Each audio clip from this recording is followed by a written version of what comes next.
उसके छोड़ के जाने का गम तो है, लेकिन वो जब तक था मेरा था, इस बात पे भी फ़क्र है। नमस्कार, जय हिंद।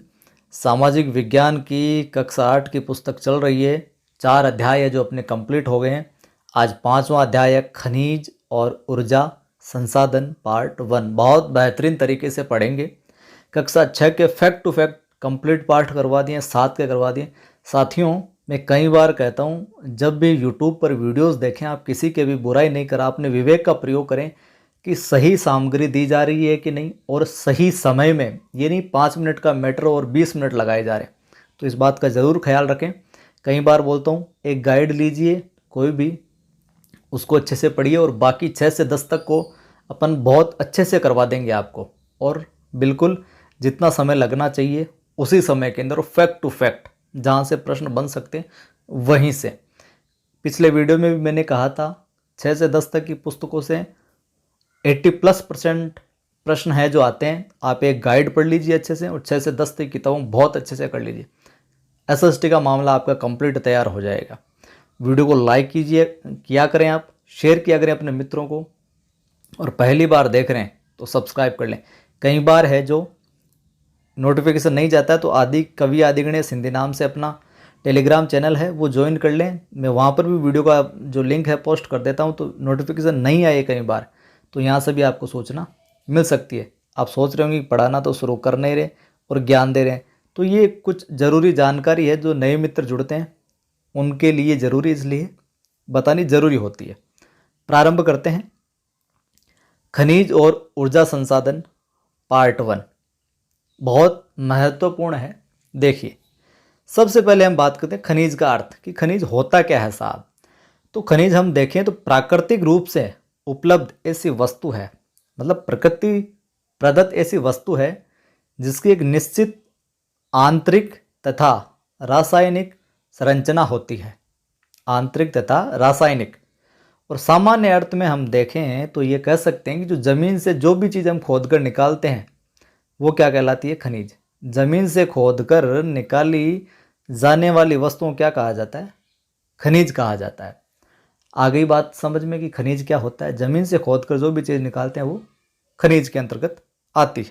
चलिए, ये नहीं है आप कोई कपड़ा दबा दें फिर उसको निकाल दें कि ये खनिज हो गया, ऐसा नहीं। प्राकृतिक रूप से खनिज के प्रकार देखते हैं, समझते हैं खनिजों को, फिर जो कौन कौन से धात्विक, अधात्विक और ये ऊर्जा वाले, इन सब की लिस्ट देखेंगे, तो वो याद रखनी आपको बेहद ज़रूरी है। वो आखिर में हम देखेंगे डायग्राम रूप में। खनिजों के प्रकार। धात्विक खनिज। तो धात्विक खनिज वे खनिज होते हैं जिसमें मूल रूप से धातु विद्यमान रहती है। धात्विक यानी जिसमें धातु हो, वो धात्विक खनिज। और जो कठोर होते हैं, जिसमें धातु मूल रूप में, ये ध्यान रखिएगा, मूल रूप में धातु विद्यमान हो, और जो कठोर होते हैं, हार्ड होते हैं, जैसे कि लौह, अयस्क। अयस्क को भी हम समझेंगे आगे क्या होता है। लौह, अयस्क, मैग्नीज, सीसा, जस्ता, तांबा, सोना और चांदी, ये धात्विक खनिज है। ठीक है। अब सामान्य तौर पर यह खनिज हमें अयस्कों के रूप में मिलते हैं, जिनके साथ कई अन्य अवयव भी मिले हुए होते हैं। अयस्क यानी मूल धातु के साथ में कई अन्य अवयव भी मिले होते हैं, वो अयस्क कहलाता है। ठीक है, यहाँ पर यह समझाना चाह रहा है। और इन अवयवों में से रासायनिक क्रियाओं द्वारा धातुओं को अलग कर दिया जाता है। फिर वो धात्विक अधात्विक वाला मैटर है जो काम करेगा।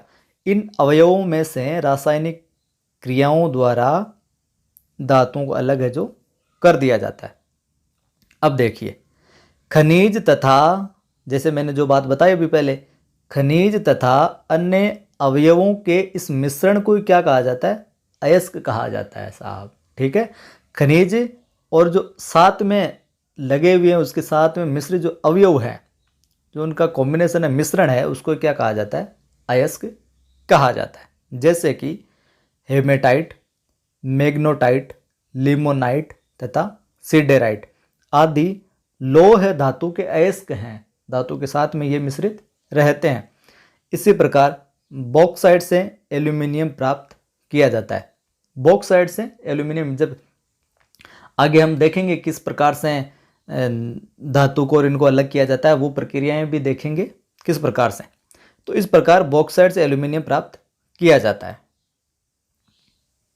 ये भी पूछा जा सकता है हेमेटाइट, मैग्नेटाइट, लिमोनाइट तथा सिडेराइट ये किस धातु के अयस्क हैं। तो ये लोह धातु के अयस्क, ध्यान रखिएगा। ये तो धात्विक की देख ली। अब हम देखते हैं अधात्विक खनिजों। अधात्विक यानी इसमें धातु नहीं होगी।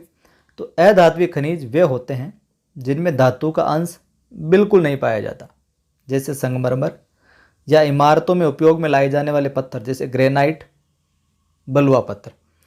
अन्य अधात्विक खनिजों में हम अधात्विक खनिजों में अभ्रक, घिया पत्थर, जिप्सम, चूना पत्थर आदि। अब देखिए, एक प्रकार का खनिज और होता है, तो जिन खनिजों से हमें ऊर्जा की प्राप्ति होती है, ऊर्जा पावर की प्राप्ति होती है, वे ऊर्जा खनिज कहलाते हैं। जैसे कोयला, ऊर्जा मिलती है, पेट्रोलियम, प्राकृतिक गैस, यूरेनियम, थोरियम। तो ये धात्विक, अधात्विक और ऊर्जा खनिज हो गए। ठीक है, अब हम इनकी लिस्ट भी देखते हैं। लोह धातु वाले, अलोह धातु, यहाँ से सवाल है जो पूछे जाते हैं। ये डायग्राम देखिए, पुस्तक में बना हुआ भी है। खनिजों के प्रकार में हम देखेंगे तो धात्विक खनिज, अधात्विक, हमने पहले थोड़ी इनकी डेफिनेशन समझी थी, अब इनके सीधे नाम है जो वो याद रखने। धात्विक खनिज, अधात्विक और ऊर्जा खनिज। धात्विक को दो भागों में बांटा गया, लोह धात्विक और अलोह, लोह वाले और अलोह। लोह के अंदर तो लोह अयस्क, मैग्नीज आदि, लोह अयस्क, मैग्नीज आदि। अलोह है जिनमें लोहा नहीं होता, सोना, चांदी, सीसा, जस्ता, तांबा आदि। ये अलोह है, धात्विक खनिज हैं। सोना, चांदी, सीसा, जस्ता, तांबा याद रखना। अधात्विक खनिजों में देखिए, ऊपर भी एक दो नाम है। चूना पत्थर हो गया अधात्विक, घिया पत्थर, बलुआ पत्थर, पत्थर आए जहाँ तो अधात्विक हो जाएगा, लेकिन अब नीचे दो चार नाम वो याद रखने जरूरी है। रॉक फॉस्फेट, अभ्रक, जिप्सम, संगमरमर, ग्रेनाइट। ग्रेनाइट, संगमरमर, जिप्सम, अभ्रक, रॉक फॉस्फेट, बलुआ पत्थर, घिया पत्थर और चूना पत्थर, ये है अधात्विक खनिजों के प्रकार में। ऊर्जा के अंदर देखते हैं, कोयला ऊर्जा खनिज है, पेट्रोलियम, प्राकृतिक गैस, यूरेनियम, थोरियम आदि। ये हम डायग्राम के माध्यम से हम इन्हें देख लिया। तो ये था पहला पार्ट। कैसा लगा कमेंट करके बताएं। अच्छा लगा तो लाइक कर दिया करें, सभी मित्रों को शेयर करें ताकि बेहतरीन तैयारी के साथ जुड़ सके। फिर मिलते हैं।